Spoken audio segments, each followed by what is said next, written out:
And मैं पिछली government Imran Khan की गवर्नमेंट को ब्लेम करता हूँ। कहीं ना कहीं तो ले जाके मैं उसको ब्रेक लगाऊंगा ना कहीं जाके तो मैं उसको रोकूंगा। गुलशन ने रूफी में एक प्लॉट बुक कराया था, 36 साल आज हो गए, हमें कब्जा नहीं मिला उसका। कि स्टॉक मार्केट में इन्वेस्टमेंट सीखने के लिए आपको कोई बड़ा आलिम फाजिल होना पड़ता। Financial success is no hard science. आप देखिएगा 20 साल में क्या गेम ऑन होने वाली है। सिंपल, ये सिर्फ और सिर्फ स्पेकुलेशन की गेम है। हमें ये तक नहीं पता था कि मुझे आज एक शेयर खरीदना है तो वो शेयर मैं खरीदूंगा कैसे यार। लिस्ट आने वाली है, ये एक टिपिकल वर्ड है ना, लिस्ट आने वाली है। इन्वेस्टमेंट का जो एक गोल्डन रूल होता है वो डिवर्सिफिकेशन होता है। जब तक हम ये डिफरेंशिएट नहीं करेंगे ना, मुझे क्रिप्टो का वो खास फ्यूचर नजर आता नहीं है। ओवरऑल दुनिया के इस मुस्तकबिल के मामले में ना मैं बहुत परेशान हूँ, और हो ये रहा है that it is replacing the human relationships. Okay, यानी वो बच्चा बैठ के उसने एक पिज्जा डिलीवरी ऑर्डर का एक फॉर्म बनाया।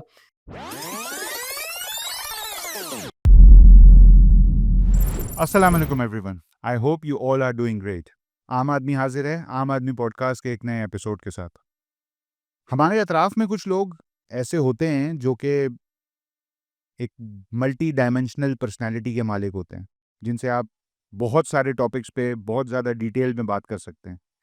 आज के जो हमारे गेस्ट हैं वो पहले भी हमारी एक पॉडकास्ट में आ चुके हैं, लेकिन उनसे बात करने के बाद मुझे इस चीज़ की शदीद ज़रूरत महसूस हुई थी कि इनको हम कुछ और टॉपिक्स पे बात करने के लिए भी बुलाया जा सकता है। हम इनको बुला सकते हैं, इनवाइट कर सकते हैं। तो इस वजह से आज हमने इनको दोबारा अपने पॉडकास्ट में दावत दी और बड़ी आराम से इन्होंने दोबारा हमारी दावत को एक्सेप्ट किया। हमारे आज के गेस्ट हैं जिनका नाम है अदील अज़हर। अदील से आज हम बात करेंगे और आप लोगों के लिए ये हमारी जो बात है वो काफ़ी फ़ायदेमंद हो सकती है, बिकॉज़ आज जो हमारी अदील से बात होगी वो होगी इन्वेस्टमेंट से रिलेटेड और आर्टिफिशियल इंटेलिजेंस के हार्मफुल इफ़ेक्ट से रिलेटेड। तो बग़ैर किसी देर के और बग़ैर कोई टाइम वेस्ट किए हम चलते हैं और बात करते हैं अदील के साथ।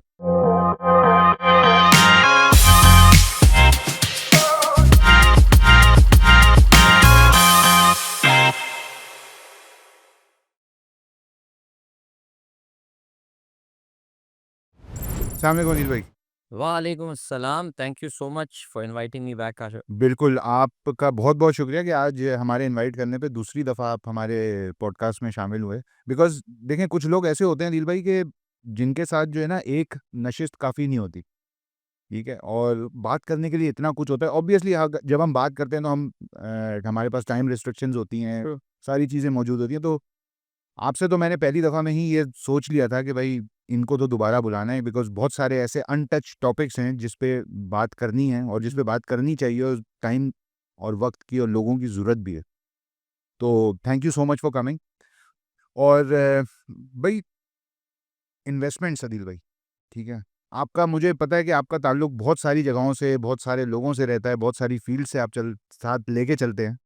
लेकिन ये कि हमारे यहाँ आजकल जो सबसे बड़ा मसला है ना वो है फाइनेंशियल स्टेबिलिटी, ठीक है? फाइनेंशियल स्टेबिलिटी में जो नौकरी करने वाले लोग हैं वो 9 टू 5 अपनी घड़ी के हिसाब से चलते हैं, तनख्वाह का वेट करते हैं, at the end of the month तनख्वाह आ जाती है, कुछ सेविंग्स होती हैं, कुछ खर्चे हो जाते हैं। सेविंग्स के लिए बेस्ट चीज़ जो मैं भी बोलता हूँ, शायद आप भी उसको मानते हो, कि जो सेविंग्स के साथ अपने बंदा कोई भी अच्छा या बुरा हशर कर सकता है ना, वो बेस्ट चीज़ ये है कि उसको तो उठा के इन्वेस्ट कर देना चाहिए, ठीक है, उसका एक पोर्शन। बिल्कुल। तो इन्वेस्टमेंट से रिलेटेड हमारे यहाँ लोगों के दिमाग में बहुत सारे सवाल चलते हैं, कहाँ इन्वेस्टमेंट करनी चाहिए, कहाँ जाना चाहिए, बिकॉज़ जिन जिन लोगों का डायरेक्ट एरिया नहीं होता उनको आइडिया भी नहीं होता। बिल्कुल, आपने सुना है।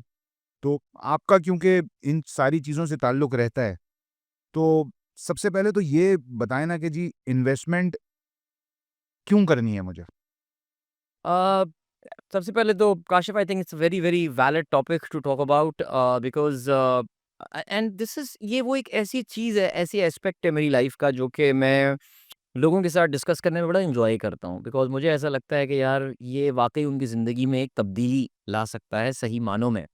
और जो इसमें एक और भी फैक्टर है वो ये दैट हम लोग बहुत बुरे हैं when it comes to investment, हम पाकिस्तानीज़। आप अगर नंबर्स भी निकाल के देख लें तो अगर हम सेविंग्स टू जीडीपी का रेशो निकालते हैं तो आपको अंदाज़ा ये होता है कि पाकिस्तान जो है वो सिर्फ़ 12.5% एक रेशो पे बैठा है। भई पिछले साल का नंबर है, आई डोंट नो इस साल बढ़ा है, कम हुआ है। मुझे उम्मीद नहीं है कि बढ़ा होगा। अगर आप ये इंडिया को देखते हैं तो 29.5% पे बैठे हैं। वही आप बांग्लादेश को देखते हैं, जो हम थे यार, हमारे भाई भाई थे ना 50 साल पहले, बिल्कुल। वो 32% पे बैठे हुए हैं। यानी 100 रुपए कमाते हैं तो 32 रुपए सेव करते हैं, हम 12.5 रुपए सेव करते हैं। तो पाकिस्तानियों के साथ एक फंडामेंटल फ्लॉ है और एक प्रॉब्लम है। अच्छा, इसका हरगिज़ ये मतलब नहीं है कि हम अगर 100 रुपए कमाते हैं तो उसमें से 88 रुपए खर्च कर देते हैं। हम उनमें से बहुत सारे लोग ऐसे हैं, हमारे ख़वातीन खाना होती हैं, जो कि पैसे अपने घरों में ही रखते हैं। They do not invest their money या इवन बैंक तक में जमा कराने की ज़हमत नहीं करते, और इसकी बहुत बड़ी वजह यही है कि पाकिस्तानियों की एक बहुत बड़ी पॉपुलेशन अनबैंक्ड है।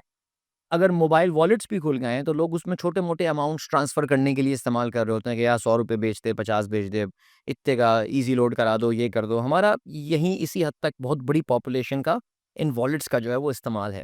नाउ कमिंग बैक कि इन्वेस्टमेंट क्यों इम्पोर्टेंट है? देखिए, अ, हर एक की अपनी एक इसके पीछे रीज़न और हर एक की अपनी एक डेफ़िनेशन हो सकती है।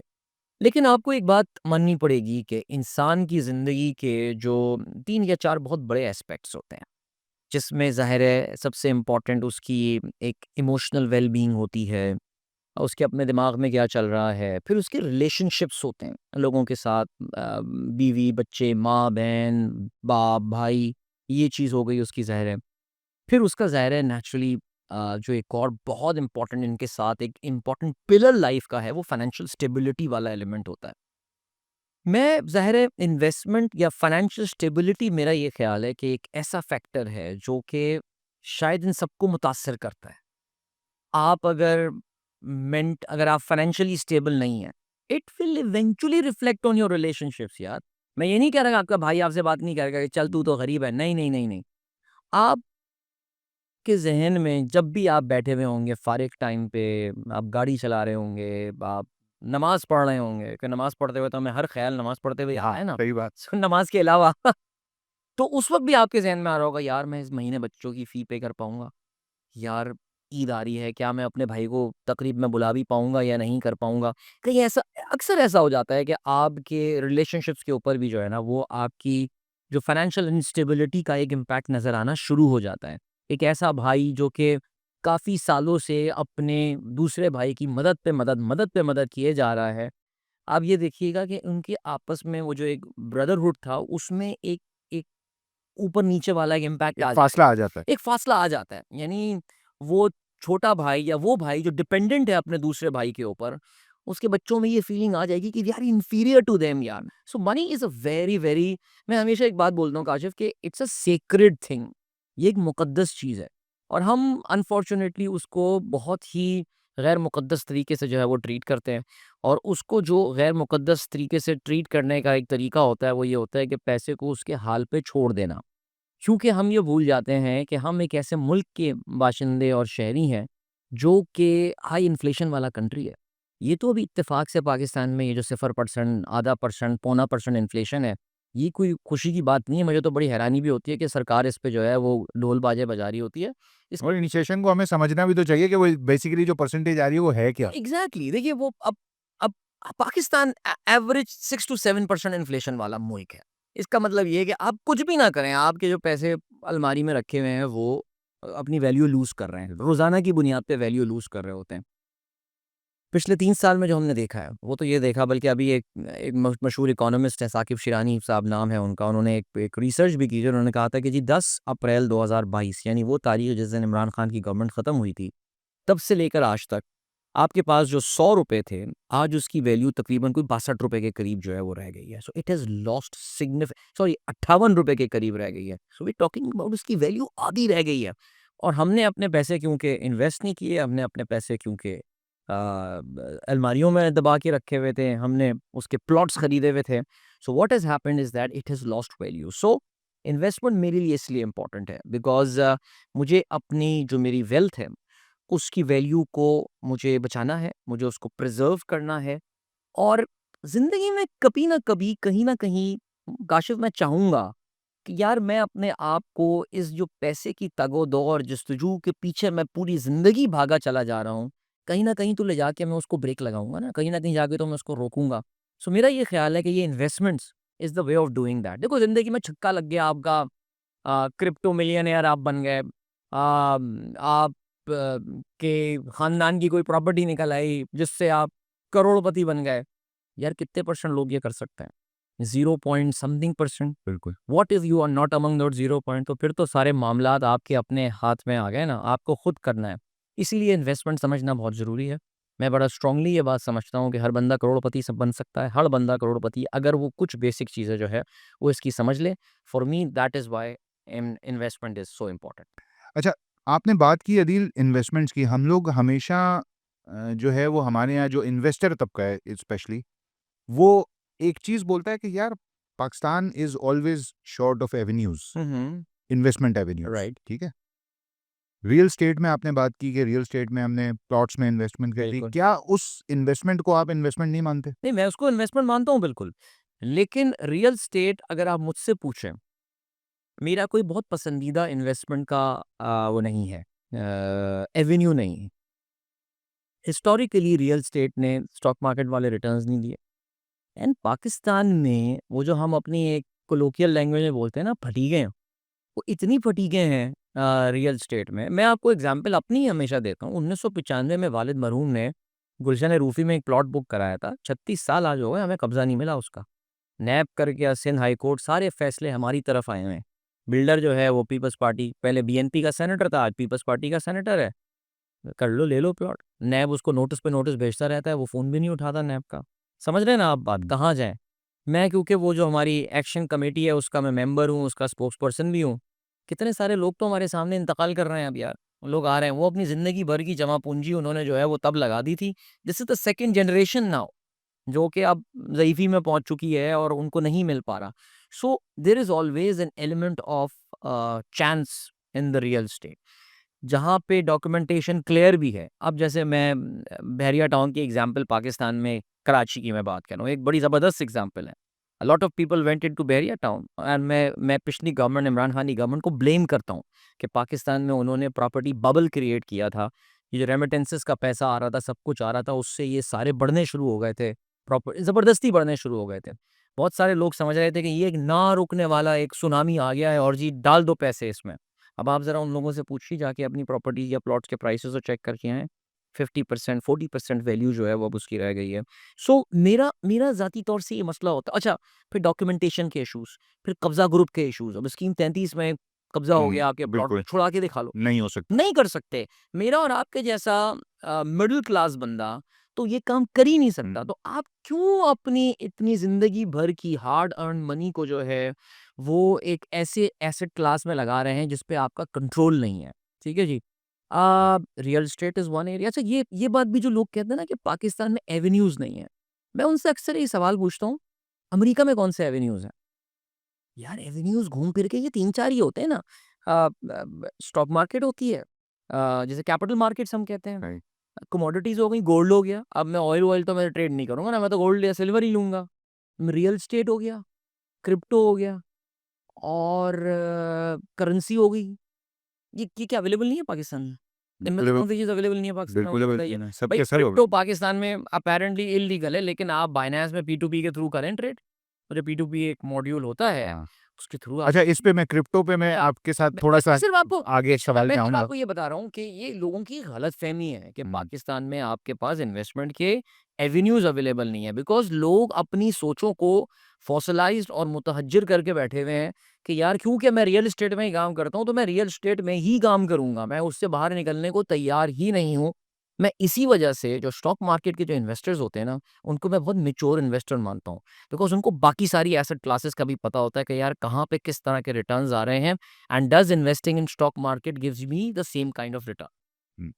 तो ऐसे लोग जो कि एक पाकिस्तान के आम शहरी हैं जी हाँ। और वो अपने पास कुछ इन्वेस्टमेंट्स वो सेविंग्स रखते हैं राइट। और वो चाहते हैं कि जी हम कहीं न कहीं इस सेविंग को अपनी इन्वेस्ट करें। आइदर वो सेविंग उनके पास किसी प्लॉट के बिक्री की फॉर्म में आई या उनकी अपनी सैलरी के अंदर से हर महीने की सेविंग्स है। ठीक है। तो उसके लिए आप क्या सजेस्ट करते हैं कि क्या क्या कौन-सी एसेट क्लास जो है वो बेहतरीन है कि इनिशियली आप उसमें चले जाएँ? बिकॉज़ उनका काम भी कुछ दूसरा है, बिल्कुल ऐसे ठीक है? उनका मेन जो कोर बिज़नेस है उनका वो इन्वेस्टमेंट नहीं है। बिल्कुल ऐसे ही उनका जो काम है वो 9 टू 5 जॉब करना हो सकता है, कोई इंजीनियर हो, कोई डॉक्टर हो, एब्सोल्यूट जिसको स्टॉक मार्केट का पता ही ना हो। बिल्कुल ऐसे है। अब वो सबसे पहले तो ये सोचते हैं कि यार इतना कुछ सीखने के लिए अब हमारे पास टाइम किधर है? बिल्कुल ऐसे। तो ऐसे लोगों के लिए आप क्या मशवरा देते हैं कि उनको क्या करना चाहिए? सबसे बड़ा जो झूठ बोला गया है ना हमको, वो ये बोला गया है कि स्टॉक मार्केट में इन्वेस्टमेंट सीखने के लिए आपको कोई बड़ा आलिम फाजिल होना पड़ता। मेरे एक बड़े पसंदीदा ऑथर हैं, पसंदीदा ऑथर से मुराद ये किताब तो उन्होंने शायद अभी तक ज़्यादा लिखी है नहीं, 1 या 2 ही लिखी हैं, लेकिन वो बड़े ज़बरदस्त बोलते हैं, उनको मैं यूट्यूब पे बहुत सुनता हूँ। मॉर्गन हाउसेल एक साहब हैं, साइकोलॉजी ऑफ मनी उनकी किताब है जो कि ग्लोबल बेस्ट सेलिंग बुक है। Very young guy, younger than my self, लेकिन उसका perspective towards investment is amazing, perspective towards money is amazing. वो अपनी किताब साइकोलॉजी ऑफ मनी, और मैं जब भी अपनी कोई भी वर्कशॉप कर रहा होता हूँ पर्सनल फाइनेंस के ऊपर, this is the slide that I start with.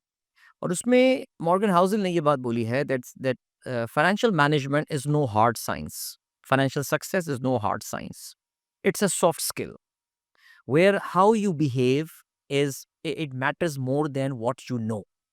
ठीक है, वो ये कह रहे हैं कि आपको स्टॉक मार्केट इन्वेस्ट करने के लिए कोई चार्टर्ड अकाउंटेंसी या कोई सीए क्वालिफाइड होने की नहीं है, आपको कोई एमबीए की डिग्री नहीं है। मैं आपको, I am an IBA graduate, supposedly one of the top LUMS, और आईबीए माने जाते हैं ना पाकिस्तान में top business school, so I am from IBA अल्हम्दुलिल्लाह। किसी को कुछ नहीं आता था, we were taught zero about investments, हमें ये तक नहीं पता था कि मुझे आज एक शेयर खरीदना है तो वो शेयर मैं खरीदूंगा कैसे यार। तो चार्टर्ड अकाउंटेंट्स, अब मैं क्योंकि बहुत सारा वन ऑन वन कंसल्टेंसीज दे रहा होता हूँ, I get approach by chartered accountants and they have got zero idea कि यार ये इन्वेस्टमेंट होती क्या है, कौन से शेयर्स देना चाहिए, स्टॉक मार्केट में अकाउंट कैसे खुलता है, ये सारी चीज़ें तो ये भूल जाएं। एंड कभी आपको डॉक्टर्स मिल जाएंगे जो कि इतनी ज़बरदस्त बातें करते हैं, जिनका एक्यूमेन इतना आला होता है एंड उन्होंने ज़ीरो चीज़ें पढ़ी हुई होती हैं। तो ये सबसे पहले अपने ज़हन से निकाल दें कि कोई, अगर मैं नौकरी पेशा आदमी हूँ, 9 टू 5 काम करता हूँ, तो मुझे बड़ा कोई कोर्स करना पड़ेगा जाके, और मुझे फलाने से ऑनलाइन एक आजकल तो कोर्स बहुत बिक रहे हैं, आपको हुँ। पता है। मैं फलाने का कोर्स खरीद लूँ, ढमाके का कोर्स खरीद लूँ, बिल्कुल भी ऐसा नहीं है। ये नेक्स्ट लेवल की बातें होती हैं। भई देखिए, जैसे मैं दीन में हमारे उस्ताद मोहतरम एक बड़ी अच्छी बात बोलते हैं। वो ये कहते हैं कि यार, अगर एक आम आदमी है आप, आम आदमी के लिए दीन बहुत आसान है। बहुत बेसिक सी कुछ अहकामात हैं जो कि आपको फ़ॉलो करनी है। हाँ, अगर आप एक आलिम दीन बनना चाहते हैं ना, तो फिर तो आपको कुरान और सुन्नत और हदीस में डूब जाना है। बिल्कुल। एक-एक आयत और उसके एक-एक लफ्ज़ के आपको मायने निकालने हैं। आपको ये काम करना है क्या? आपको ये नहीं, आपको एक आम मुसलमान वाला काम करना है कि there are certain basics, fundamentals that I need to understand. मैं उन बेसिक और फंडामेंटल्स को समझूँगा and I will have a very, very secured future. मैं जो एक टर्मिनोलॉजी आजकल जिस पे मैं बहुत ज़्यादा फ़ोकस करता हूँ, इट्स फाइनेंशियल इंडिपेंडेंस। और काशिफ़, फाइनेंशियल इंडिपेंडेंस से हरगिज़ ये मुराद नहीं है कि मैं नौकरी छोड़ के घर में बैठ जाऊँगा, और मैं नहीं। फाइनेंशियल इंडिपेंडेंस से मुराद एक नौकरी पेशा आदमी का ज़िंदगी का सबसे बड़ा डर क्या होता है? कि जो पैसे हैं वो कहीं से चले ना जाएँ, और उसके अलावा मैं सुबह ऑफ़िस जाता हूँ, what is the first fear in my mind? कि यार कोई नौकरी पे कोई मेरी नौकरी ना चली जाए, बात ना आ सबसे पहला फ़ियर है ना, यानी लोग, नौकरी जा भी नहीं रही होती। मैं एक ऐसी कंपनी में मैंने काम किया है कि जहाँ पे नौकरी जा भी नहीं रही होती, लेकिन फ़ियर ऐसा क्रिएट हुआ हुआ हुँ, होता है, लिस्टें आने वाली हैं, लिस्ट आने वाली है। ये एक टिपिकल वर्ड है ना, लिस्ट आने वाली है। अब एक नई लिस्ट निकल रही है। अभी तो निकली थी लिस्ट 3 महीने पहले, फिर लिस्ट निकल रही है। एक बार मुझे याद है, मैं, हमारी मैनकॉम की मीटिंग हो रही थी मैनेजमेंट कमेटी की, वहाँ मैंने उस वक़्त से सीईओ को बोला था।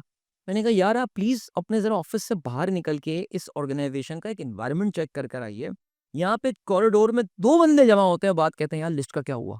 अभी लिस्ट का नाम पता चला, तेरा नाम तो नहीं है, मेरा नाम तो नहीं है। ये कह रहे, नहीं, नहीं, कोई लिस्ट नहीं आने वाली है। चलो, इवेंचुअली लिस्ट आ गई थी दोबारा। लेकिन लेकिन it it gave a wrong signal as well ना, कि यार एक कंपनी का एक एक तगड़ा आदमी है, वो कहता है यार कोई लिस्ट नहीं आने वाली। पता चला जी चेयरमैन ने लिस्ट निकाल दी, ठीक है? एचआर हेड के साथ साइलेंस में काम करके उन्होंने कहा, यार इन 150 लोगों को और फारिग कर दो। So you are always living with that fear. Financial independence means that you end that fear. अच्छा, नौकरी से निकालोगे? निकाल दो मुझे नौकरी से। भाई नौकरी से जब आप निकलते हैं तो फिर हमने अपनी लाइफ टाइम में एक ब्लैक स्वान इवेंट देखा, जिसे हम कोविड कहते हैं। हुँ। ठीक है जी? कोविड जब हुआ तो हमने नोट ये किया कि बहुत सारे लोग जो हमें बज़ाहिर अच्छे स्टेबल लगते थे, वो थोड़े दिनों बाद लोगों से माँगने वाला सीन ऑन हो गया। कि यार पैसे दे दो तो मैं ये काम कर लूँ, फलाना, यार बच्चों की स्कूल की फ़ी पे करनी है यार, फलाना देना है, घर का किराया देना है, ये सारी चीज़ें जो आपको बज़ाहिर स्टेबल लग रहे थे। तो वो लोग शायद एफ्लुएंट तो थे, but they were not independent. So मेरा जो मकसद भी है और जो मैंने शायद अपनी लाइफ में भी अप्लाई किया वो ये कि इन्हीं सैलरीड लोगों को जो 9 टू 5 जाते हैं, इनको फाइनेंशियल इंडिपेंडेंस देनी है। यानी कल को अगर खुदा ना खास्ता 48 अच्छा आपको ये भी पता है 50, 51, 52, 53 साल की उम्र में अगर आपकी नौकरी चली जाए आपको कोई रखता भी नहीं है बिल्कुल नहीं रखता, कि यार मैं इसको क्या ओवर एज हो जाते हैं। ओवर एज हो चुके हैं यार, बाबा जी को मैं क्या रखूँगा, बाबा जी तो इन्हीं के 3 से 4 साल में इनको रिटायर ही होना था यार। आप लोग डिप्रेशन में जाके पीपल हैव हार्ट अटैक्स मर जाते हैं लोग यार। सो क्यों ना हम 30-35 साल की उम्र में एक जर्नी शुरू करें कि by the time I am 55, by the time I am 52, by the time I am 50 20 साल कंपाउंडिंग को काम करने के लिए इज़ अ बहुत रीज़नेबल टाइम, हाँ, बहुत टाइम होता है। बहुत और आप 20 साल में एक ऐसा इतने मिलियन रुपीस का एक अपना एक ज़ख़ीरा जमा कर लेंगे कि खुदा ना ख़ास्ता कल को मेरी नौकरी चली भी गई। आप एक अफ़सोस तो ज़ाहिर है दिल में होगा कि मैंने इस साल को इतनी कंपनी दी, लेकिन मुस्कुराहट के साथ अपने घर में जाएँगे और बोलेंगे कोई बात नहीं, हमारे पास इतने पैसे हैं कि अल्हम्दुलिल्लाह मुझे अगर कि हम 2 साल हम अपने इस लाइफ़स्टाइल को मेंटेन कर सकते हैं। हाँ, हम चीज़ें कट डाउन कर देंगे, लेकिन मेरे बच्चों की स्कूल की फ़ी मुतासिर नहीं होगी। हम बिजली का बिल अपना टाइम पे देंगे। एसी हम 4 घंटे चलाते थे, अब 2 घंटे एसी चला लेंगे, टाइमर लगा के सो जाया करेंगे। लेकिन हम इन आइशाइशों का भरपूर फ़ायदा उठाएँगे और मेरे पास इतने पैसे जमा हो गए हैं। आपकी ज़िंदगी की तरफ पूरी की पूरी अप्रोच काशिफ़ चेंज हो जाएगी। वो नेगेटिव उस विशियस सर्किल से निकल कर आप एक वर्चुअस सर्किल की तरफ जो है आ जाएँगे। So this is what financial independence is about and coming back to your question कि ये सारी की सारी तकरीर जो मैंने की है, ये सैलरीड लोगों के लिए ही है। हाँ, so you can do it.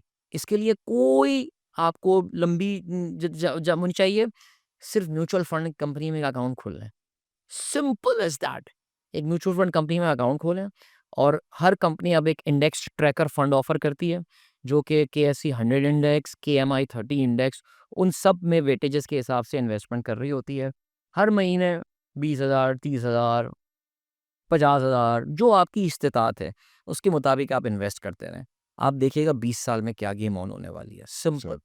तो आदिल भाई, हम एसेट क्लास की बात कर रहे हैं, डिफरेंट एसेट क्लासेस की। तो क्रिप्टो आजकल हम सुनते हैं हर एक बंदे के मुँह से कि यार क्रिप्टो में फलानी चीज़ मैंने इतने पे ली थी, वो इतने की चली गई। फलानी चीज़ फलानी क्रिप्टो मैंने इतने पे परचेज़ की थी, इतने अरसे मैंने रखी, वो अब रेट ये हो गया, मैं तो मतलब 2 हफ्ते के अंदर मैं लखपति से करोड़पति बन चुका हूँ। तो ये इस तरह की चीज़ें हमारे सामने आए दिन आती हैं और ज़्यादातर ये बातें उन लोगों के सुनने में आती हैं, जिनको पता ही नहीं होता कि है क्या? क्रिप्टो की स्पेलिंग भी शायद सही से ना ऐसे ही आती है। हो। वो बेचारे इस चक्कर में बड़े फँसते हैं हुँ। कि जी, यहाँ पे इन्वेस्टमेंट करते हैं, देखते हैं ये भी बन गया तो मैं भी बन जाऊँगा। एक तो हम हर चीज़ में फ़ॉलो बड़ा जल्दी शुरू कर देते हैं ना, यस, हर्ड बजाय मेंटालिटी, हर्ड बगैर मेंटालिटी है। जाने के जी पानी की डेप्थ कितनी है हम छलांग मार आई देते हैं, एग्री विद यू। ठीक है? और जब नुकसान होता है, तो फिर हम बोलते हैं कि जी, ये इससे ज़्यादा बुरी जगह तो है ही नहीं और कोई। सही। तो बजाय इसके कि हम उस एसेट क्लास को गालियाँ दें, हमें पहले ज़रूरत होती है कि हम उसके बारे में थोड़ी-सी डिटेल जान लें, जब बिल्कुल, जब हम अब क्यों पैसा हमारा अपना है ना, किसी और का तो नहीं है। ऐसे ही है, तो क्रिप्टो के बारे में मतलब हमारे यहाँ जो मैं ये समझता हूँ कि हमारे यहाँ जिन लोगों को हमने रोल मॉडल बनाया हुआ है, उन लोगों ने खुद तो पैसे कमा लिए, ऐसे ही है। ठीक है? अब जब उनके पैसे उस जगह से नहीं बन रहे, तो जो कुछ उन्होंने वहाँ से सीखा है, उसको बेच के पैसे कमा रहे हैं, आइदर दूसरा उससे पैसे कमा पाए या ना, एब्सोल्युटली। ठीक है? तो क्रिप्टो के अंदर एक बताएँ कि ये एक तो लीगलाइज़ हमारे यहाँ क्या प्रोसेस होने जा रहा है, किस तरीके की, क्योंकि गवर्नमेंट लेवल पे भी चीज़ें चल रही हैं। बिल्कुल ऐसी है। तो जानना चाहते होंगे, मेरे ख़्याल में हर आदमी जानना चाहता है कि क्रिप्टो के अंदर इन्वेस्टमेंट्स किस तरीके से होंगी, अभी किस तरीके से हो सकती हैं और आगे फ्यूचर क्या नज़र आ रहा है? बिल्कुल ऐसी है। आई थिंक आपके ज़ाहिर है सवाल में ही कुछ पार्शियल इसका जवाब भी दबा हुआ है और मैं कुछ चीज़ों के बारे में वाक़ई यही कहता हूँ कि यार जिनको मिलियनेयर बनना था या जिनको करोड़पति बनना था वो बन चुके हैं, वो बाकियों को जो है ना बेवकूफ़ बना रहे हैं। देखिए क्रिप्टो को हमें देखना कैसे पड़ेगा? सबसे पहले तो एक बात समझिए, क्रिप्टो जितनी भी एसेट क्लासेस हमारे पास अवेलेबल है, उसमें सबसे ज़्यादा स्पेक्युलेटिव एसेट है, ठीक है? स्पेक्युलेशन का मतलब ये है कि यार ये सिर्फ़ लोगों की परसेप्शन की बुनियाद के ऊपर ये अप्स एंड डाउन्स एक खबर आती है 10% ऊपर, दूसरी खबर आती है 10% नीचे। अ, क्रिप्टो क्यों डिफरेंट है? इस वजह से है कि there is no asset, there is no sovereign government, कोई इस तरह की कोई चीज़ ऐसी नहीं है जो क्रिप्टो को बैक करता हो। ये सिर्फ़ और सिर्फ़ स्पेकुलेशन की गेम है। We all know about it. अब इसमें जो प्रॉब्लम आता है यार, इसमें जो इश्यू आता है वो ये आता है कि हम लोग जब इसमें घुसते हैं तो हमारे ज़हन में वो स्टोरीज़ होती हैं कि आपने कहा ना जी फलाने ने इतने पैसे बना लिए और उसने पैसे बना लिए। We go all out into it. हुँ। अम्मा के ज़ेवर बेचे, क्रिप्टो पे लगा दिए, फलाना चीज़ की, जो कुछ था सारे बैंक से पैसे निकाल के क्रिप्टो। अच्छा पाकिस्तान में क्रिप्टो आपको पता है कि जो आपने सवाल किया, पहले आई थिंक इसको निपटा देते हैं। क्रिप्टो पाकिस्तान में इल्लीगल है। स्टेट बैंक ऑफ पाकिस्तान बड़ा क्लियरली ये बता चुका है कि आप क्रिप्टो इस्तेमाल नहीं कर सकते। हाउएवर अ, डिजिटल ईरा में या तो आप नॉर्थ कोरिया बन जाएँ, चाइना हम कहते हैं जी चाइना में फलाना चीज़ बैन है, फलाना चीज़ बैंड है। अभी लास्ट वीक हमारे चाइना में एक लिसनर है, उनसे मेरी व्हाट्सएप पे बड़ी तवील गुफ्तगू हुई थी। ठीक है जी, मैंने ये तो व्हाट्सएप बैंड है। कहने लगा अदील भाई आप ऐसी बातें करते हैं, वीपीएन तो चलते हैं यहाँ, VPN. Why don't Chinese come on WhatsApp because they have got WeChat. वो पूरा चाइना वीचैट पे काम कर रहा है इसलिए उनको कहीं और आने की ज़रूरत नहीं है। तो ये कह देना कि सरकार ने बाइनेंस को एफटीएक्स तो बैठ गया आपको पता है, लेकिन बाइनेंस है, कॉइनबेस है, ये बैंड है, इसका मतलब ये थोड़ी कि पाकिस्तानी इस्तेमाल नहीं कर सकते। तो पाकिस्तानी जो मेथोडोलॉजी इस्तेमाल करते हैं वो जनरली पी2पी के थ्रू कर रहे होते हैं जिसको मेथोडोलॉजी कही जाती है। हमारे अपने साहबजादे इसमें एक ज़माने में ट्रेड कर चुके हैं and he got a decent return and he lost all the returns that he made as well. So वो उसके बाद से डर गया था कि यार ये तो कोई बड़ी खतरनाक चीज़ है। तो मैं तो बोला है ही खतरनाक चीज़ ये। जो मेरा पॉइंट था वो ये था कि हम पाकिस्तानी जो गलती करते हैं वो ये वी गो ऑल इन कि भाई डुबकी लगा दो, छलांग मार दो इसमें ना। इन्वेस्टमेंट का जो एक गोल्डन रूल होता है वो डाइवर्सिफिकेशन होता है। यानी अगर मेरे पास ₹100 हैं तो मैं ₹40 स्टॉक मार्केट में लगाऊँगा, मैं ₹30 मनी मार्केट में लगाऊँगा, मैं जो है वो ₹20 का गोल्ड ले लूँगा और मैं ₹10 क्रिप्टो पे लगा दूँगा। हमारे यहाँ जो है वो कहानी ये होती है कि नहीं यार, ₹100 हैं, मैं ₹90 क्रिप्टो पे लगाऊँगा, ₹10 जेब में रख लूँगा। बस यही है कहानी। अब वो 90 जब गिरते हैं और 70 पे आ जाते हैं, तो फिर आप पैनिक में उसको बेच देते हैं। यार ह्यूमन मेंटालिटी है, नुकसान हो रहा है, I cut my losses because मुझे तो वकार ज़का ने बोला था कि इसका जो स्टॉप लॉस है, स्टॉप लॉस होता है और टारगेट प्राइस यही कहानी चल रही है। इसका स्टॉप लॉस ये इस पे निकल जाओ। अब क्या हुआ आप जो है वो 70 पे बेच के निकल गए क्योंकि फिर और नीचे जा सकता है। What if you had stayed there? What stock market has taught me is the power of staying in the market. ऐसे अच्छे पेशेंस। शेयर्स आए, पेशेंस। और ये आपको स्टॉक्स में ही आएगा, मैं आपको बता रहा हूँ ऑनेस्टली स्पीकिंग। और उसमें कहानी यही होती है कि अ, मैं मार्केट में 2007 में घुसा था पहली बार। 2007 पाकिस्तान का बड़ा टर्बुलेंट टाइम था। आपको पता है मुशर्रफ साहब के खिलाफ तहरीक चल रही थी, फिर बेनज़ीर मारी गई थी। फिर मुशर्रफ साहब इलेक्शन हारे, ज़रदारी सदर बन गए और पाकिस्तान में कैपिटल का आउटफ्लो हुआ था। और मार्केट का ये हाल हो गया था कि मार्केट को उन्हें बंद करना पड़ा था, अगर आपको याद हो फ्रीज़ लग फ्लोर लगा दिया था उन्होंने उसमें मार्केट में। तो अब उसमें कहानी जो हुई, वो ये हुई कि इन्होंने मार्केट पे जब इन्होंने फ्लोर और जब वो खुला था तो मार्केट शायद मेरे ख्याल से 20% और 25% ऑफ इट्स वैल्यू रह गई थी। बिल्कुल। सो मैंने तो वो वाला सीन भी देखा हुआ है ना। मैंने तब भी अपना लॉस बुक नहीं किया था। मैंने कहा था नहीं यार, पैसा देखिए लॉस आपको तब होता है जब आप बुक करते हैं। लेकिन रियलाइज़ जब आप हो गया जब ही जब हो आप रियलाइज़ करते हैं लॉस तब होता है वरना थोड़ी होता आप। हाँ। मैंने कहा यार लोअर लेवल वैल्यू पे आके मार दो, एक एंट्री और मारो। वो याद है उस ज़माने में बैंक का एक बोनस आया था मुझे, मैंने कहा बिस्मिल्लाह करते हैं और घर में बताया भी नहीं कि बोनस आया है and I just invested that. और फिर जब 2011 से मार्केट बढ़नी शुरू हुई है हमारी, वो सिलसिला आज तक नहीं रुका है, आपने देखा है ना। So I can only imagine, I wish कि मैं उसको कैलकुलेट कर सकता कि वो जो मैंने उस वक़्त शायद 2 ढाई लाख रुपए उस वक़्त लगा दिए थे, वो आज कितना अमाउंट बन गया होगा। बल्कि मुझे याद है कि क्योंकि मैं घूमने-फिरने का बहुत शौक था, तो मैं अर्ली 2010s में अपनी ट्रिप्स जो हैं वो फाइनेंस ही अपने में कैपिटल गेन से किया करता था मैं। हुँ।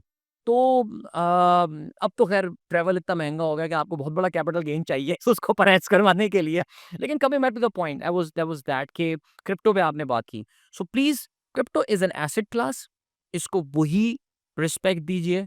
It's the most volatile asset class. इसमें अप्स एंड डाउन्स बड़े खौफनाक और बड़े ज़ालिम किस्म के आते हैं। So please do not put all your earnings into cryptos, don't do that. अच्छा, किसी की बातों में मत आइए प्लीज़ इस बारे में कि मुझे पैसे दें, मैं आपको पैसे कमा के दे दूँगा। Many of them are Ponzi schemes. Ponzi scheme में हम जाते हैं, इसके पैसे इसकी टोपी उसके सर, इसके पैसे उसकी जेब में आप डालते रहें, नहीं। अगर आपको करना है काम, खुद कीजिए। यूट्यूब पे बहुत ट्यूटोरियल्स मिल जाएँगे आपको कि पाकिस्तान से बैठ के बिटकॉइन में काम। I am not endorsing it, okay? Government of Pakistan इसको लीगलाइज़ करने का प्लान रखती है। पाकिस्तान क्रिप्टो काउंसिल बनाई गई है। Pakistan is the only the second stupid country in the world जो कि क्रिप्टो रिजर्व्स की बातें कर रहा है। एल सल्वाडोर कर चुका है। आप कभी सोचते होंगे इंडिया नहीं करता ये बातें, जापान नहीं करता, जर्मनी नहीं करता, पाकिस्तान क्यों कर रहा है? ये बात मुझे भी नहीं पता। कभी मिलेंगे हज़रत तो उनसे पूछ भी लेंगे सही। कि भाई क्यों कर रहे हैं इस तरह की बातें? सिर्फ़ एल्फ ऐसा डोनाल्ड ट्रंप अमेरिका में बिट क्रिप्टो रिज़र्व बनाना चाहता है, उसको भी समझ में नहीं आ रहा हम कैसे करेंगे? हम पाकिस्तान में तैयार बैठे हैं वो करने को, क्यों? बिकॉज़ एक आदमी आ गया है जिसने पिंडी में किसी को चूरन बेच दिया है क्रिप्टो का और हम जो है वो अब सब क्रिप्टो के पीछे इस वक़्त पड़े हुए हैं। सो बात वो सारी बातें अपनी जगह। Government of Pakistan is serious about it, whether they will be able to do it और नॉट। आपको ये भी पता है कि आईएमएफ ने, हमने कहा था जी क्रिप्टो माइनिंग के ऊपर हम सब्सिडाइज इलेक्ट्रिसिटी देंगे, आईएमएफ ने उसको वीटो कर दिया। उसने कहा कि यार अयाज कदर खुद बाशनास जिसे कहते हैं कि अपनी औकात में रहो तुम, पहले अपने मसले सॉल्व करो उसके बाद ये सब्सिडाइज बिजलियां देना। सो हम as an investor we have got to be very of, यानी इसका बारे में हमें बड़ा मोहतात रहना पड़ेगा। 10% 5% ऑफ योर टोटल इन्वेस्टमेंट, इसके बियॉन्ड कभी क्रिप्टो में ना जाएं। That's my recommendation. तो गोइंग फॉरवर्ड आपको लग रहा है कि ये लीगलाइज़ हम जो जिस तरीके से कोशिशें कर रहे हैं तो पाकिस्तान में लीगलाइज़ हो जाएगी ये? अब हो जाए वो कोई ऐसा मसला नहीं है, करा दें। ये सेंट्रल बैंक डिजिटल करेंसी पे तो काम कर रहा है। देखिए क्रिप्टो के 2 एस्पेक्ट्स हैं। एक तो प्राइवेट कॉइन्स हैं, बिटकॉइन, सोलाना और इस तरह के जो आप सुनते रहते हैं। फिर मीम कॉइन्स होते हैं, आपको ये भी पता है, डोज वगैरह और ये सब जो आए थे। फिर डोनाल्ड ट्रम्प अपनी फैमिली के मीम कॉइन्स, मेलानिया आ रहा है, डीजेटी है, डोनाल्ड ट्रम्प आ रहा है। पता नहीं क्या नॉनसेंस चल रही है, मैं तो पता नहीं सोचता हूँ क्या हो रहा है यार ये। देन देयर आर फिर देयर आर स्टेबल कॉइन्स, आपको पता है जी, वो भी होते हैं। अब ये एक सेंट्रल बैंक डिजिटल करेंसी भी आ रही है, तो Chinese are pretty ahead in that, Federal Reserve भी काम कर रहा है, हमारे यहाँ State Bank of Pakistan is working on that as well. So किसी ना किसी फॉर्म में ये मुझे वो होती हुई तो नज़र आ जाएगी। लेकिन देखिए यार, कभी-कभार let's go to the fundamentals. Why did we introduce, या ये जो सतोशी नाकामोटो साहब जो हैं वो बिटकॉइन अगर लेकर आए थे, what was the thought behind that? उसके पीछे सोच क्या थी? उसके पीछे सोच थी कि मैं लोगों को एक इंडिपेंडेंट मीडियम ऑफ एक्सचेंज देना चाहता हूँ कि जिस पे किसी भी सेंट्रल बैंक का वो ना हो, इन्फ्लुएंस ना हो। अ, क्या हम क्रिप्टो को वो समझते हैं या हम क्रिप्टो को एक पैसा डबल करने का तरीका समझते हैं? जब तक हम ये डिफरेंशिएट नहीं करेंगे ना, मुझे क्रिप्टो का वो ख़ास फ्यूचर नज़र आता नहीं है। मेरे ख़्याल से शायद बहुत कम गवर्नमेंट्स होंगी जो क्रिप्टो को एज़ अ स्पेक्युलेटिव एसेट उसको एंडोर्स करेंगी कि जी करो इन्वेस्टमेंट एंड ऑल। हाँ, वो लोगों को इसके अल्टरनेटिव्स बना के दे देंगी जो कि सेंट्रल बैंक के कंट्रोल में होगा। सो दैट इज़ माय वो ऑर्गेनाइज़्ड भी होंगे कुछ? वो ऑर्गेनाइज़ भी होंगे, दे will B properly regulated. America में अभी पिछले हफ्ते एक क्रिप्टो वीक मनाया गया था कांग्रेस में, जिसमें उन्होंने शायद 3 या 4 कवानीन जो हैं, जीनियस के नाम से, एक स्मार्ट के नाम से, इस तरह कर के उन्होंने कवानीन पास किए हैं और उसका मकसद यही है कि डिजिटल करेंसीज़ को वो रेगुलेटरी एम्बिट में लाना चाहते हैं। फेडरल रिज़र्व्स और सिक्योरिटी एंड एक्सचेंज कमीशन के कंट्रोल में लाना चाहते हैं। अब उसके बाद क्या शक्ल निकलेगी, we don't know about this, लेकिन I think that's the way forward. सही। तो आदिल भाई, पिछले कुछ दिनों से मैंने आपका रेडियो प्रोग्राम तो मैं डेली बेसिस पे सुन ही रहा होता हूँ, बहुत शुक्रिया जी, थैंक यू। कुछ एक ऐसे तार आपने छेड़े थे जिसमें मुझे खुद ये फ़ील हुआ कि आप उस टॉपिक पे बात करना चाह रहे हैं। तो मुझे बड़ा अच्छा मौका मिल गया कि आज बहुत जल्दी उसके बाद आप हमारे पास यहाँ पे आ गए और हमें बात करने का मौका मिल रहा है। एआई चैटबॉट्स पे आपने बात की थी, या ठीक है? और इस चीज़ को लेके मैं थोड़ा-सा आगे भी चलूँगा, बट ये कि कितना खतरनाक समझ, क्योंकि खतरनाक तो ये है, ठीक है? इसके बाद इसका कोई दूसरा हल मुझे नहीं समझ में आ रहा है, कोई दूसरा जुमला मैं इसके लिए कहूँ। हाँ। कितना खतरनाक समझ रहे हैं आप ये कि हमारे आने वाले लोगों के लिए या हमारे उन लोगों के लिए जो एक्जिस्टिंग यूज़र्स भी हैं, कितना खतरनाक हो सकता है ये? यार काशिफ़, मैं मुस्तकबिल के मामले में, मैं ओवरऑल दुनिया के इस मुस्तकबिल के मामले में ना मैं बहुत परेशान हूँ। मैं मेरे अपने बच्चे, मेरी सबसे छोटी बेटी इज़ 5 इयर्स ओल्ड, हमारे बड़े जो हैं वो 18-19 साल के अब हो जाएँगे अक्टूबर में। मैं कभी-कभार इन लोगों को देखता हूँ और मैं सोचता हूँ कि यार what kind of world are they heading to? ये किस दुनिया में ये दाखिल हो रहे हैं? बिकॉज़ आर्टिफ़िशियल इंटेलिजेंस, देखिए अभी भी इस तरह के लोग हैं जो ये कहते हैं that AI is over hyped और ये सारी बातें। My thinking is entirely different. I think AI is here, it is very dangerous और वो ऑलरेडी अपने, जिसे कहना चाहिए कि तेवर दिखाने शुरू कर दिए हैं उसने। मैं क्योंकि ये जो मैंने टॉक की थी स्पेसिफिकली, ये शायद मैंने की इस वजह से थी कि I I read and I listen a lot about AI, उनकी पॉडकास्ट वगैरह, टेक की पॉडकास्ट। क्योंकि अब टेक की podcast are all about artificial intelligence, उसके अलावा बहुत कभी कभार कोई हार्डवेयर की बात हो गई, कुछ और बात हो गई, but the entire tech discussion now revolves around artificial intelligence. And इसमें अ, आप देखें अमेरिका में इस साल जो टेक के ग्रेजुएट्स निकले हैं, these graduates are struggling to find jobs even from the top American universities। इस वक्त उनके पास नौकरियां उनको नहीं मिल पा रही हैं, और ना मिलने की जो वजह है वो यही है कि these jobs have been replaced by taken over by AI coding. हुँ, हुँ, आप देख लीजिए, अब बेसिक लेवल कोडिंग जो है उसके लिए आई don't need a human being now. बिल्कुल सही बात है। मेरा एक छोटा सा ऑनलाइन स्कूल, हमारी पार्टनरशिप है, और उस ऑनलाइन स्कूल में हम लोग समर कैंप एक चला रहे हैं, उसमें हमने एआई एंड कोडिंग एक अपना रखा है। मेरा बेटा जो है, जो 12 साल का है, वो एआई टूल्स को यूज़ करके कोडिंग कर रहा है। यानी वो बच्चा बैठ के उसने एक पिज़्ज़ा डिलीवरी ऑर्डर का एक फॉर्म बनाया, and he showed me that yesterday, और मैंने कहा यार ये तो तुमने बड़ी अच्छा काम किया, कहाँ से? कहने लगा मैंने वो चैट जीपीटी से हेल्प ली और उसने मुझे कोड्स लिख के दे दिए। मैंने कहा यार तो फिर इसमें क्या बड़ी बात है? वो ख़ैर अपनी जगह, but think about it, those who are sophisticated coders, जिनको प्रॉम्प्ट्स का पता है कि मुझे क्या देने हैं, अब वो टक, टक, टक, टक, टक, टक करके वाइब कोड एक कॉन्सेप्ट है, शायद आप जानते हो, जिसके थ्रू वो सारी चीज़ें, तो यार ये चीज़ें ऑलरेडी आ गई हैं मार्केट में। अब इसमें जो एक खतरनाक चीज़ आई है, उसे हम कहते हैं एआई कंपेनियंस। आपने चैटबॉट का ज़िक्र किया, लेकिन चैटबॉट की एक जो फ़ॉर्म है वो कंपेनियंस है, और नाम से लग रहा है कंपेनियन मतलब सज्जन, दोस्त, साथी, आपका बडी। और हो ये रहा है that it is replacing the human relationships, okay? हम में से बहुत सारे लोग हैं, जैसे मैं, if you ask me, I grew up as a very shy person, as a very introvert person, जो बहुत ही कम-गो किस्म का आदमी होता था। मेरे बहुत सेलेक्टिव फ्रेंड्स हैं, अभी भी। Yes, I am very blessed to have some wonderful हमारे जो रेडियो लिसनर्स का एक बहुत अच्छा सर्कल्स है, जिससे I stay surrounded, and I I met some amazing people like yourself of course. But sorry यार, ये मैं इसको हिलाता नहीं, नहीं, रहता नहीं, हूँ, कोई बट मसला नहीं, चलें, हाँ। कोई मसला नहीं। बट अगर कोई मुझसे बोला ना तुम्हारे बेस्ट फ्रेंड्स कौन हैं, तो मैं शायद पूरी ज़िंदगी में अपने 2 या 3 नाम ही आपको जो है ना वो बता पाऊँगा, जिनसे भी अब शायद मेरा राब्ता नहीं होता। I was a very dangerous candidate for these AI companions. अपने बचपन का जो मेरा अकेलापन था, उसमें शायद मैं इन पे हो सकता है इन्हिसार करना शुरू कर देता। मेरी जो एक कंपेनियनशिप की नीड थी, वो ये पूरी करतीं। लेकिन देखिए, ये याद रखना है कि दीज़ आर नॉट ह्यूमन्स, एंड ये बहुत ख़तरनाक चीज़ें निकल सकती हैं। ये आपको मैनिपुलेट करने की जो है वो एक मुकम्मल ताकत रखती हैं, और कहीं ऐसा ना हो कि हमारे जो बच्चे हैं वो अपने दोस्तों की, देखिए अल्लाह ताला ने इंसान का जो एवोल्यूशन किया है, हमें कहते हैं ना इंसान एक सोशल एनिमल है। हम क्यों कहते हैं ये? बिकॉज़ अल्लाह ताला ने इंसान को ग्रुप्स में रहना सिखाया है। इंसान की बका हज़ारों साल जो है वो सिर्फ़ हुई इस बुनियाद पर कि हम एक ग्रुप में रहा करते थे। हमें ये बात भी पता है ना कि आजकल जहाँ इंसान किसी ग्रुप में होता है, वहाँ पे बहुत सारे जानवर हमला नहीं करते। सही बात ठीक है जी? वो इंसान जब अकेला होता है, इट इज़ या 2 लोग होते हैं, they are in danger of being attacked by a beast. लेकिन इंसान अगर ग्रुप में रह रहे होते हैं, तो उन पे कोई जानवर हमला नहीं करता। भई आज से 50,000 पहले इंसान का सबसे बड़ी चिंता क्या थी? हुँ, कि मुझे कोई जानवर आके ना खा जाए। जहाँ जो तो रखे। इंसान हमेशा से ग्रुप्स में रह रहा है। हम the worst form of punishment other than of course किसी को सज़ाए मौत दे देना, वो सॉलिटरी कन्फाइनमेंट होती है। पाकिस्तान के साबिक वज़ीर-ए-आज़म इमरान खान पे जो बार-बार इल्ज़ाम, या वो जो बार-बार इल्ज़ाम लगाए कि मुझे कैद-ए-तन्हाई में रखा हुआ है।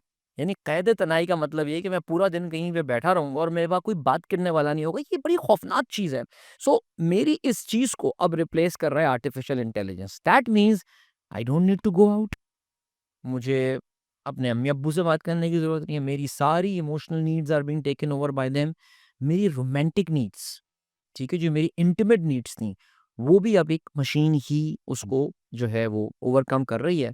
और ये जिस तेज़ी से इस्तेमाल होती स्मार्ट होती जा रही है, I really don't know where that is going to stop. So यार मैं जो बार-बार, और मैंने शायद उस टॉक में भी ज़िक्र किया था, हमारे अपार्टमेंट में मेरी वाइफ़ की एक फ्रेंड है, उन्होंने ये बात बोली थी कि उनकी बेटी अब पूरा दिन चैट जीपीटी के साथ कन्वर्सेशंस में लगी रहती है, जो ऑडियो कन्वर्सेशंस हो रही होती हैं।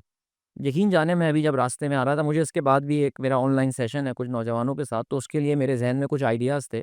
I just shared it with ChatGPT और पूरे रास्ते में उससे गुफ्तगू करता हुआ आया हूँ कि इस पॉइंट को इलैबोरेट करो, कुछ भी करो। But I am not getting emotionally attached with that, I mean that's the thing. But ये आजकल के बच्चे जो 10, 11, 12 साल के हैं, उनको कौन रोकेगा यार? हुँ। What is going to happen to relationship? The children will simply say I don't want to get married because I am married to an my AI hmm. Companion already. और उसका कुछ और नाम भी दिया है ना उन्होंने, ट्विटर वालों ने, एनी नाम दिया है। एनी। अच्छा, अब एनी जो है ये बेसिकली इलॉन मस्क ने लॉन्च किया है। ये एनीमे से निकला है ये, और एनीमे जो है, ये एनिमी जिसे एएनआईएमई एनीमे जो है, ये बेसिकली एनिमेशन, ये जापानीज़, आपको पता है एक जॉनरा होता है कार्टून का, ये वहाँ से निकला है ये। और वो बड़ा सेडक्टिव है, वो बंदी जो आती है हुँ। उसमें, उसे कपड़े जो पहनी हुई है एंड ऑल, और उसकी जो आवाज़ की जो है ना, देखिए आवाज़ भी तो बड़ी, आपको पता है ना कि फ़ोन सेक्स का जो बिल्कुल, कॉन्सेप्ट होता था वो बिल्कुल, यही होता बिल्कुल, था। बिल्कुल सही बात। अभी ये बल्कि वो एक नेटफ्लिक्स पे मैं एक इंडियन फ़िल्म भी देख रहा था, आप जैसा कोई, हुँ। वो माधवन की फ़िल्म है। That was also about this telephone हाँ, वाली चीज़, बिल्कुल। कि वो रिलेशनशिप, वो कितना, वो ख़ैर वो एक अलग स्टोरी है। लेकिन व that is about starting with that phone sex thing. So uh, वो मुझे देखने में लग यही रहा है कि उसने जो बनाया है इलॉन मस्क ने, वो शायद बनाया ही इसलिए है। वो सेडक्शन के लिए बनाया आदमियों के लिए, और ऑफ़ कोर्स जो होमोसेक्सुअल औरतें हैं उनके लिए शायद। But this sounds very dangerous and मैं मुझे बहुत डर लगता है। और मैं, पता है, कभी-कभार अब ये सोचता हूँ कि यार हमसे जो 50, 60, 100 साल पहले लोग निकल गए ना, यार वो सही दुनिया में थे यार। अच्छे थे। वो अच्छे थे यार, सिंपल सी लाइफ़ थी, सब कुछ था। ये सबसे खतरनाक चीज़ जो इंसान की ज़िंदगी में होती है काश, वो अनसर्टेनिटी होती है। रिमेंबर हमने जो पहले इन्वेस्टमेंट पे बात की थी साथी, उसमें जो मेरा पूरा फ़ोकस था वो ये था कि एक सैलरीड बंदे के लिए सबसे डेंजरस चीज़ जो है वो अनसर्टेनिटी होती है, नौकरी का खो जाना, ये हो जाना, घर में किसी का बीमार पड़ जाना जिसके इलाज के लिए मेरे पास पैसे ना हो, लोगों की पूरी सेविंग्स, लोगों के घर बिक जाते हैं यार इलाज करवाने के लिए, लेकिन लोग इंश्योरेंस नहीं लेते हैं। ठीक है जी? So uncertainty is a very dangerous thing that we are talking about, and I think इस एआई की वजह से थिंग्स हैव बिकम वेरी नहीं, अनसर्टेन। आदिल भाई देखें, मुझे तो अपने बचपन की चीज़ें याद हैं कि हमारे अम्मा-अब्बा जो परेशान हुआ करते थे ना, वो ये थे कि मगरिब की अज़ान हो गई है, बच्चा खेलने गया था, अभी तक घर क्यों बिल्कुल वापस नहीं ऐसे, आया? बिल्कुल ऐसे। अब जो परेशानी होनी है ना कि बच्चा घर में क्यों बैठा है? घर में को बैठे वैसे वाक़ई। अभी आप देखिए ना, वो एक बड़ी अच्छी नेटफ्लिक्स पे और फ़िल्म आई है एडोलेसेंस के नाम से, अगर आपने देखी हो। हाँ। तो उसमें जो चीज़, और आई थिंक एडोलेसेंस के बाद बहुत सारे पेरेंट्स ये बात सोचने पे मजबूर हुए हैं कि यार मेरा बच्चा जो कमरे का दरवाज़ा बंद करके कंप्यूटर पे बैठा हुआ है, व्हाट इज़ ही डूइंग? हमारा बच्चा तो, मेरा लाल तो, मेरा बच्चा तो सबसे प्यारा होता है ना, तो कोई बुरा काम नहीं कर रहा, but what is he doing there sitting on that computer and sitting on that laptop? So यार ये टेक्नोलॉजी का एक बहुत ही डार्क फेस है। मैं और मेरी वाइफ़, हमारे बड़े डिसएग्रीमेंट्स होते हैं। मैं हूँ मॉडरेशन पे बिलीव करता हूँ, दैट हर चीज़ में स्क्रीन टाइम पे भी मॉडरेशन होनी चाहिए। She is a very strict और एंड मैं बच्चों को समझाता ही हूँ कि तुम लोग बहुत खुशकिस्मत हो कि तुम्हारे घर में तुम्हारी माँ है जो तुम्हें ये चीज़ें सख्ती कर रही है यार। वरना यकीन जानो, बहुत सारी अम्माएँ अब आजकल, एक आता है ना, बच्चे स्क्रीन के आदी हैं। हुँ। बच्चे क्यों स्क्रीन के आदी हैं? कभी सोचा आपने इस बात? बच्चों को स्क्रीन तो हम खुद ही दे रहे हैं। दैट इज़ द पॉइंट, यानी भाई मैं स्क्रीन का आदी हूँ इसलिए मेरा बच्चा स्क्रीन का आदी है। आप किसी रेस्टोरेंट चले जाएँ, वहाँ पे दोपहर में जाएँ रेस्टोरेंट, जब अम्माएँ, आंटियाँ आई हुई होती हैं ना, अब ख़ैर उनको आंटियाँ बोलना कम से कम मैं अपनी एज पे नहीं बोल सकता, लेकिन अम्मियाँ आई हुई होती हैं जिनके साथ उनके बच्चे आए हुए होते हैं। हर अम्मी ने अपने बच्चे को मोबाइल फ़ोन दिया हुआ होता है या कोई टैबलेट दिया हुआ होता है, और बच्चा उसमें जो है ना वो बेबी शार्क सुन रहा है, या वो और जो पोएम्स वाले चैनल, हमने अपने बच्चों को आदी कर दिया। वरना हमारे टाइम पे 4:40 पे एक कार्टून आया करता था पीटीवी पे, अगर आपको याद हो, और हम वो देखा करते थे। और हमारे लिए शाम की एंटरटेनमेंट बस ये, और उसके बाद फिर असर की अज़ान और बाहर यार निकलने लेकिन चले अनिल जाना। भाई, इसमें इसमें एक और भी चक्कर है ना, मैं भी किसी साहब से बहस हो रही थी इसी चीज़ से रिलेटेड, जी। उनका कहना मुझे बड़ा वैलिड लगा अच्छा, कि यार हमारे बच्चे हड-हराम हो गए, ओके। ठीक है? वो उनका कहना ये था कि हमारे बच्चे हड-हराम क्यों हुए हैं? हाँ, हाँ। क्योंकि हमने अपने बचपने से जवानी में ये सोच के काम करना शुरू किया था कि मैं काम करूँगा राइट, ताकि मेरे बच्चे आराम करें। ठीक है। उस आराम को हड-हराम होने में ज़्यादा वक़्त नहीं लगा। हाँ, मैंने काम किया, राइट। मेरे बच्चे अच्छा पढ़ेंगे, हुँ। अच्छी तालीम हासिल करेंगे और अपनी ज़िंदगी आराम से गुज़ारेंगे। अब जब वो अपनी ज़िंदगी आराम से गुज़ारने पे आए हैं, तो हर एक के आराम का तरीका होता है, मैं उस तरीके को नहीं रोक सकता। देखिए, आपने अगर सोचा यही था कि मैं अपने बच्चों को यही वाला आराम दूँगा, तो फिर मुबारक हो, this is the life that you wanted. What if आपने ये नहीं सोचा हो? व्हाट इफ यू से कि नहीं बेटा, अ मुझे याद है कि हमारे अभी भी बहुत सारे दोस्त हैं जो अपने बच्चों को बोलते हैं, बाइकिया में जा बेटा, गाड़ी अफोर्ड कर सकते हैं, जाओ बाइकिया में, जाओ बेटा बस में। मुझे याद है हमारे आईबीए की क्लास में एक बहुत रिच फैमिली का बच्चा था, वो पहले शुरू के सेमेस्टर में बस में आया करता था आईबीए। उसके अब्बा ने उसे बोला था कि नहीं, फिर तुझे रगड़ा जब तक नहीं लगेगा लाइफ में, तो जिंदगी का पता नहीं चलेगा। And that boy turn out to be a very humble boy, very down to earth boy. आज भी आप मिलेंगे ना, जितना वो अमीर फैमिली हो, बल्कि मैं जब पहली बार उसके घर गया था तो हम तो अंगुश पर धंधा हो गए थे उसका घर देख के कि यार इतने बड़े घर भी होते हैं, बच्चा बस में आई भी आ रहा है। ठीक है जी, ये आपके अपने इथोस होते हैं ना कि आपने बच्चों को किस तरह की अय्याशी और किस तरह का आराम करवाना चाह रहे हैं। वॉरेन बफेट ने बड़ी अच्छी एक बार जो है ना वो यही बात बोली थी कि ऐसे कहना चाहिए, वो खैर मैं शायद उसको ठीक से फ्रेम नहीं कर पाऊंगा, लेकिन उसका कहना यही था कि अपने बच्चों को आराम दो, लेकिन उनको इतना आराम ना देना कि वो कुछ ना करने के जो है ना वो काबिल हो जाएं। उन्हें हमेशा इतना देना कि उनमें हमेशा एक जस्तुजू रहे कुछ और एक्स्ट्रा करने के लिए। So, ये तो एज पेरेंट्स हमें लाइन ड्रॉ करनी पड़ेगी कि हम अपने बच्चों के लिए काइंड, सब चाहते हैं अपने बच्चों को बेस्ट लाइफ दें यार, क्यों नहीं चाहते? देखिए, इंसान को बनाने की अल्लाह की बहुत बड़ी जो वजह थी वो यही थी कि नस्ल को आगे बढ़ाना था ना। सो हम भी चाहते हैं कि यार अपनी नस्ल जो हमारी आगे आए वो लेकिन उनसे पहले कि हम बच्चों बच्चों के लिए लाइन ड्रॉ करें, हमारे अपने लिए भी हमें लाइन ड्रॉ करना बड़ा देखिए, ज़रूरी होता है ना। बच्चे वही करेंगे जो आप मैं सुधरा हुआ होऊँगा तो बच्चे को सुधारूँगा ना। बिल्कुल। अभी-अभी आपकी वालिदा यहाँ बैठी हुई थी, बात हो रही थी, नमाज़ पढ़ने के ऊपर बात हो रही थी। हमारे अब्बा ने नमाज़ पे सख्ती की थी, लेकिन हमने अपने अब्बा को कभी नमाज़ छोड़ते हुए देखा ही नहीं। भाई सही बात है ना, अगर अब्बू हम पे सख्ती ना भी करते, क्योंकि अब्बू नमाज़ पढ़ रहे होते तो हम समझते हैं this is something very important. उनके सेम बच्चों बच्चों के लिए रोल मॉडल हमें बन same goes with money. Kashif, आप अपने बच्चों के सामने अगर फ़ुज़ूल किस्म के खर्चे करेंगे, आपका बच्चा समझेगा कि this is a normal thing to do in life यार। हैंड टू माउथ रहो, पे चेक टू पेचेक, लेकिन पार्टी पूरी होनी चाहिए। फूड पांडा चलते रहने चाहिए, दराज़ पे ऑर्डर, टीमू पे ऑर्डर होते रहने चाहिए, बिकॉज़ अब्बू तो यही करते थे यार। Maybe that is the way it is. Same goes with your screen time. I mean आप अगर स्क्रीन टाइम पे, मेरा स्क्रीन टाइम बहुत ज़्यादा है, और जब मेरी वाइफ़ बच्चों पे सख्ती करती है, उन बच्चों का पहला लाइन ऑफ डिफेंस ये होता है, बाबा भी तो बैठे हैं फ़ोन पे। हाँ। And it's a very embarrassing moment from me, और मैं कोशिश करता हूँ कि मैं इसको कम करूँ, बट कैसे कम पढ़ूँगा समझ में नहीं आ अब रहा है। काम भी तो इसी पे चले हुए हैं काम सारे। भी चल रहा है, बदकिस्मती ये भी है। तो वो बस ये चीज़ें तो ख़ैर चलती रहेंगी, बट ये कि आदिल भाई, thank you so much for coming यार। Thank you for inviting. और दोबारा से मैं यही कहूँगा कि दोबारा से आपसे बात करके मुझे पहले से ज़्यादा मज़ा आया। अरे वेरी ठीक नाइस, है? क्योंकि पहले जो हमने डिस्कशन की थी, शायद आपको याद हो कि नहीं, वो हमारी डिस्कशन जो चली थी वो आपके करियर को लेके चली थी। बिल्कुल ऐसी है। ठीक है? आपके मुझे प्रोफ़ेशनल जर्नी को लेके चली। बिल्कुल मुझे याद है, बिल्कुल। लेकिन अब हमारी जो टॉपिक है वो खुद कुछ ठोस चीज़ों के नहीं, बात हुई है, बिल्कुल। कुछ ऐसे मसलों से रिलेटेड हुई है, बस जो कि सुनने वालों के लिए इम्पोर्टेंट है। आइंदा भी माया और गैस के बजाय हम ठोस चीज़ों के ऊपर बात करें, बिल्कुल करेंगे और इस सर। तरह के टॉपिक। एंड और good luck to your platform and keep growing, my prayers for you. Thank you so much for coming Adil. Thank you. जी दोस्तों, तो ये था हमारा आज का एपिसोड। और जिस तरह मैंने अदील से आज बात की, तो मुझे कुछ नई चीज़ें जानने का मौका मिला, इन्वेस्टमेंट से रिलेटेड, कुछ एआई के हार्मफुल इफ़ेक्ट से रिलेटेड मुझे जानने का मौका मिला बातें करके अदील के साथ। तो आई एम श्योर कि आप लोगों को भी इन बातों से कुछ सीखने का मौका मिला होगा, कुछ नई चीज़ें समझ में आई होंगी, कुछ इन्वेस्टमेंट से रिलेटेड नई बातों के बारे में जानने का मौका मिला होगा। तो वीडियो को लाइक करें, चैनल को सब्सक्राइब करें, और कोई भी बात जो आप समझते हैं कि बेहतर किया जा सकता है जिसके ज़रिए अपनी पॉडकास्ट को, तो उसको कमेंट सेक्शन में जाके अपनी राय से मुझे ज़रूर आगाह करें, ताकि मैं अपने आप को और ज़्यादा बेहतर बना सकूँ।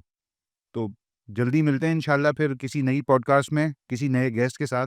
तो until next time, keep learning, keep growing and keep making a difference. This is आम आदमी साइनिंग ऑफ। अल्लाह हाफ़िज़।